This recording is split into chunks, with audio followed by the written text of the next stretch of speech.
Good morning everyone.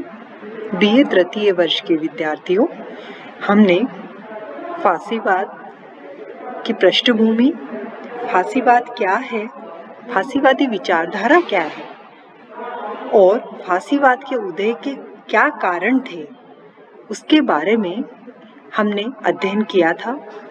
कुछ कारणों का अध्ययन हमने पार्ट 1 में किया था। आज हम पार्ट 2 में इसका नेक्स्ट अपने चैप्टर को आगे बढ़ाएंगे। फांसीवाद के उदय के नेक्स्ट कारणों में हम लेते हैं सरकार की अस्थिरता को। सरकार की जो अस्थिरता थी, उसमें इटली में प्रजातंत्र को अस्थिरता और जोड़ तोड़ की प्रक्रिया से गुजरना पड़ा। प्रथम विश्व युद्ध के काल में मुसोलिनी के सत्ता हथियाने तक इटली कितने ही प्रधानमंत्री देख चुका था। इस काल में सेलांडरा, ऑर्लैंडो, नित्ती, गियोवन्नी गियालिती, इवानो बोनोमी और लुइगी फेक्टा क्रमशः प्रधानमंत्री बने और हटे। यद्यपि राजा विक्टर एमेनुएल तृतीय ने तो राष्ट्राध्यक्ष के रूप में लंबी पारी खेली, परंतु शासन प्रमुखों के त्वरित बदलाव ने राजनीतिक अस्थिरता को जन्म दिया। इससे उत्पन्न अव्यवस्था ने ही फांसीवाद के लिए जमीन तैयार कर दी। नेक्स्ट हम लेते हैं राजनीतिक जोड़ तोड़। निम्न सदन चेंबर ऑफ डेप्यूटीज में स्पष्ट बहुमत के अभाव में जोड़तोड़ से सरकारें बनी और बिगड़ी। 1919 ईस्वी के निर्वाचन में समाजवादियों को 56 स्थान मिले। उन्होंने सदैव सरकार का विरोध किया, जिससे संसदीय गतिरोध कायम हो गया। ग्रांट एम टेम्परले ने लिखा है कि 1921 ईस्वी में चुने गए 35 फांसी डेप्यूटीज के लिए मुसोलिनी ने कहा कि संवैधानिकवादी होते हुए भी गियोलित्ती का बिना शर्त समर्थन नहीं करेंगे। यह सशर्त समर्थन पर्दे के पीछे की जोड़ तोड़ का संकेत है। लैंगसम के अनुसार तो उसी दौरान संवित सरकार बनाने एवं उसमें एक विभाग संभालने हेतु मुसोलिनी को भी आमंत्रित करने की चर्चा चल रही थी। यद्यपि स्वयं मुसोलिनी ने यह कहकर उसे अस्वीकार कर दिया कि फांसीवाद सरकार में सेवा प्रवेश नहीं करेगा। उस समय इटली में घूमते हुए एक अंग्रेज यात्री ने तत्कालीन राजनीतिक जोड़ तोड़ का बहुत सुंदर वर्णन किया है। राजनीतिज्ञों के जोड़ तोड़ इतने सूक्ष्म और इतनी सावधानी से मिलाए हुए थे कि वर्तमान प्रधानमंत्री ने पहले से इतना प्रबंध कर लिया था कि उसका उत्तराधिकारी कौन होगा। इतना ही नहीं, अपितु उसके पीछे भी कौन होगा ये निश्चिंत था। इस प्रकार जोड़ तोड़ की राजनीति ने जनता को प्रजातंत्र के प्रति निराश बना दिया। राजनीतिक दलों में भी काफी वैमनस्य था। कोई भी राजनीतिक जो दल था, उनमें एक समान विचारधारा नहीं थी। समाजवादी दल भी टुकड़ों में विभक्त थे। तो इस प्रकार संसदीय प्रणाली की जो स्वाभाविक प्रवृत्ति थी, उसके अनुसार इटली की विभिन्न राजनीतिक धाराओं, दलों और समूहों में भी अत्यधिक कटुता और वैमनस्य व्याप्त था। इस कारण फासिस्टों के विरुद्ध यह सभी एकजुट नहीं हो सके और उन्होंने अंततः इन सब को एक निराश किया। नेक्स्ट हम लेते हैं एनोंजीवी द्वारा फ्यूम पर अधिकार से प्रेरणा। देश के अशांत, अराजक और भ्रष्ट वातावरण ने समाजवादी और राष्ट्रवादी दोनों धाराओं के चरमपंथियों को प्रोत्साहन दिया। उग्र समाजवादी सिंडिकेटलिस्ट के रूप में प्रत्यक्ष कार्रवाई में संलग्न हुए। उग्र राष्ट्रवादी भी सशस्त्र क्रांति को उद्यत हो चुके थे। उनकी प्रेरणा का स्रोत फ्यूम बना और उनको नेतृत्व दिया कवि गबील द एनंजियो ने। एनंजियो ने काली कमीजधारी इटली के कुछ वीरों के सहयोग से शांति परिषद और स्थानीय निवासियों के विरोध के बावजूद फ्यूम नगर पर बलपूर्वक अधिकार कर लिया। हालांकि बाद में रेपेलो संधि के कारण इटालियन सेना ने उन्हें वहां से हटा दिया। फिर भी फ्यूम पर अधिकार की घटना से एनंजियो और उसके अनुयायियों को गौरव मिला। एनंजियो के अनेक काली कमीजधारी अनुयायी फाशिस्ट दल से जुड़े इसी कारण फासिस्ट दल ने अपने गणवेश में काली कमीज को चुना और फासिस्टों के लिए फ्यूम की घटना प्रेरणास्पद बनी। नेक्स्ट हम लेते हैं इटली की परंपरागत बौद्धिक मनोवृत्ति। मारियो कार्ली ने बौद्धिक भावनाओं को इटली वासियों का मूलभूत चरित्र माना है।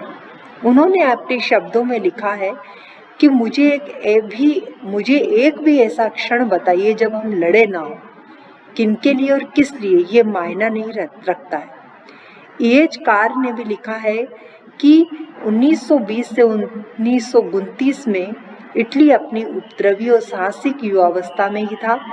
पुराने राष्ट्रीय की सम्मानीय और शांतप्रिय परंपराएं उसमें अभी तक नहीं बन पाई थी। यद्यपि यह एक सतही विश्लेषण ही है, फिर भी इटली की परंपरागत मनोवृत्ति ने प्रजातंत्रात्मक सरकार के दब्बूपन और अकर्मण्य रूप की तुलना में फासिस्टों की विरोचित मुद्राओं को अधिक पसंद किया।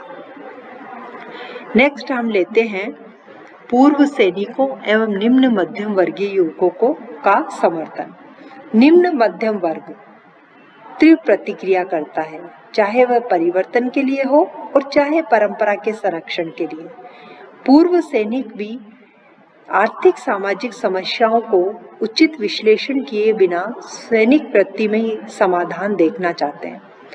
इस संबंध में केटलवी ने कहा कि ऐसी व्यापक अराजकता और अशांति की स्थिति में अनेक स्वयं सेवकों के जत्थों ने इटली की दशा सुधारने का बीड़ा उठाया।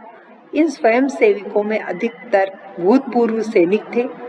हेरल्ड बटलर ने लिखा है कि इटली और जर्मनी दोनों ही देशों में फासिज्म का आरंभ युद्ध और उसके परिणामों से उत्पन्न होने वाली कठिनाइयों और विनाश के विरुद्ध निम्न मध्यम श्रेणी के तरुणों के विद्रोह के रूप में हुआ। इस श्रेणी के लोगों की बेरोजगारी और भावुकता का मुसोलिनी ने काफी फायदा उठाया। नेक्स्ट है सुखद भविष्य के सपनों का विकास। युद्ध खत्म हो चुका था। अराजक और विपन्न इटली को कोई भी चतुर सौदागर सुखद भविष्य के अपने मुंह मांगे दामों पर बेच सकता था। मुसोलिनी में यह चातुर्य भरपूर था। फाशिस्ट दल के सदस्य सभी तरह के लोग थे, जिनमें सेना से निकाले हुए थे, सिपाही थे, समाजवादी थे, मजदूर थे, विद्यार्थी थे और दक्षिणी इटली के बड़े जमींदार भी थे। मुसोलिनी ने अपनी प्रतिभा से इन सबको एक सूत्र में बांध दिया था। मुसोलिनी ने पूंजीपतियों को संपत्ति की सुरक्षा, श्रमिकों को बेहतर कार्यदशा, बुद्धिजीवियों को एक साफ सुथरी सरकार, उग्र राष्ट्रवादियों और पूर्व सैनिकों को एक सशक्त इटली के सपने दिखाकर परस्पर विरोधी वर्गों की सहानुभूति बटोर ली। इस प्रकार जो वहां का युवा था या जो युद्ध से त्रस्त था, वह निश्चित ही मुसोलिनी की ओर उन्मुख हो गया। जो फासिस्टवादी विचारधारा थी उसमें गजब का अनुशासन था। मुसोलिनी ने अपने फांसी दल को सैनिक अनुशासन पर ही आभूत रखा। उसने अपने स्वयं सेवकों को ऊपरी व मानसिक स्तर पर सैनिक स्वरूप प्रदान किया। उनके सदस्य निर्धारित गणवेश धारण करते थे, सैनिक परेड करते थे और कठोर अनुशासन में रहते थे। स्वयं मुसोलिनी उनका कमांडर था और उन्होंने फांसी दल ने हिंसा को साधन के रूप में अंगीकृत किया। उन्होंने जेल, क्लबों और बंदूकों का अतिवादी विरोधियों को परिवर्तन करने या उनका सफाया करने में प्रयोग किया, विरोधियों को आतंकित किया। मुसोलिनी ने सत्ता भी अस्त्र शस्त्र से सुसज्जित फाशिस्ट स्वयंसेवकों द्वारा रोम पर चढ़ाई करने की धमकी से ही प्राप्त करी। तो इस प्रकार जो फाशिस्ट अनुशासन था, दूसरी ओर जो आतंकवादी जो गतिविधियां थी, इन गतिविधियों ने एक तरह से फांसीवाद की विचारधाराओं को उस समय की तात्कालीन परिस्थिति के अनुसार काफी उभारा। नेक्स्ट है फासिस्ट प्रोपेगेंडा। मुसोलिनी ने प्रचार तंत्र पर विशेष बल दिया।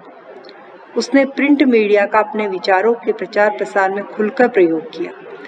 फासिस्टों ने पैम्पलेट, पत्र, पुस्तकों और भाषणों का उपयोग कर एक प्रबल प्रोपेगेंडा अभियान चलाया और देशभक्तों को यह समझाने के लिए केवल वे ही इटली में सुरक्षा समृद्धि और अंतर्राष्ट्रीय सम्मान की पुनर्स्थापना कर सकते हैं। मुसोलिनी में जो भाषण कला भी काफी मनमोहक थी, इसी की एक छवि ने फासीवाद के उत्कर्ष में सहायक भूमिका निभाई। नेक्स्ट हम लेते हैं जो बहुत महत्वपूर्ण है, वह है मुसोलिनी का नेतृत्व। किसी आंदोलन, दल या गतिविधि के सफल संचालन के लिए उसके कुशल संयोजक सूत्र की आवश्यकता होती है। फांसी दल को मुसोलिनी के रूप में एक चतुर व प्रभावी नेता मिल गया। हेजन ने लिखा है कि वह मानवों का जन्मजात नेता था।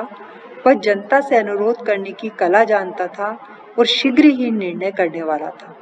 उसमें संगठन करने तथा अनुशासन स्थापित करने की उच्च कोटि की योग्यता थी।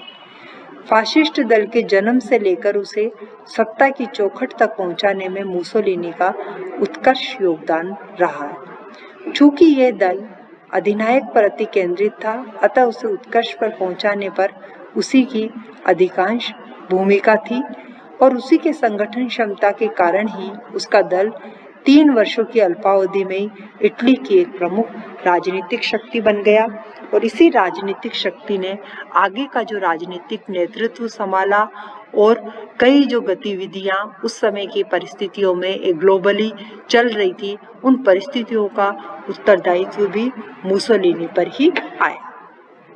धन्यवाद।